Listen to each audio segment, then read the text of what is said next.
സീതാറാം യെച്ചൂരിയുടെ ദീപ്ത സ്മരണ പുതുക്കിയ അനുസ്മരണവും പാർട്ടി അംഗങ്ങൾക്കുള്ള പഠന ക്ലാസും സംഘടിപ്പിച്ചു. രാവണീശ്വരം കളരിക്കാൽ ഓഡിറ്റോറിയത്തിൽ നടന്ന അനുസ്മരണ ചടങ്ങ് ജില്ലാ പഞ്ചായത്ത് പ്രസിഡന്റും പാർട്ടി ജില്ലാ കമ്മിറ്റി അംഗവുമായ ബേബി ബാലകൃഷ്ണൻ ഉദ്ഘാടനം ചെയ്തു.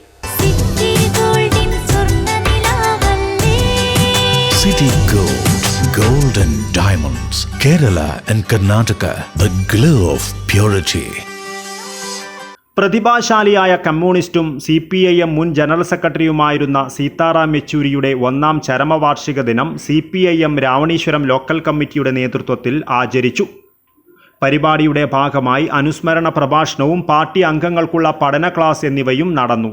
രാവണീശ്വരം കളരിക്കാൽ ഓഡിറ്റോറിയത്തിൽ നടന്ന അനുസ്മരണ ചടങ്ങ് ജില്ലാ പഞ്ചായത്ത് പ്രസിഡന്റും പാർട്ടി ജില്ലാ കമ്മിറ്റി അംഗവുമായ ബേബി ബാലകൃഷ്ണൻ ഉദ്ഘാടനം ചെയ്തു. 3 തവണ SFIക്ക് വേണ്ടി മത്സരിച്ച് തെരഞ്ഞെടുപ്പിൽ നല്ല ഭൂരിപക്ഷത്തോടുകൂടി SFI ജയിച്ച് ചെയർമാൻ ആയി വരാൻ വേണ്ടി അദ്ദേഹത്തിന് കഴിഞ്ഞു എന്നുള്ളതാണ്. അടിയന്തരാവസ്ഥ കാലത്ത് അടക്കമുള്ള ആ ഒരു സമയത്തൊക്കെ തന്നെ വളരെ ശക്തമായ തലത്തിലേക്ക് വളരെ കൃത്യമായ രീതിയിലേക്ക് SFIയുടെ നല്ല മുദ്രാവാക്യം വിളിച്ചുകൊണ്ട് തന്നെ SFIയുടെ പ്രവർത്തകനായി മാറാൻ അദ്ദേഹത്തിന് കഴിഞ്ഞു. ടി ശശിധരൻ അധ്യക്ഷത വഹിച്ചു. A Krishnan, K Sasi, M Balakrishnan, PK Balan, Deepuraj N, C Ravi, Vivek, Sreedharan A, Pushpa MG, Ratheesh Vellanthatta എന്നിവർ സംസാരിച്ചു. O മോഹനൻ സ്വാഗതം പറഞ്ഞു.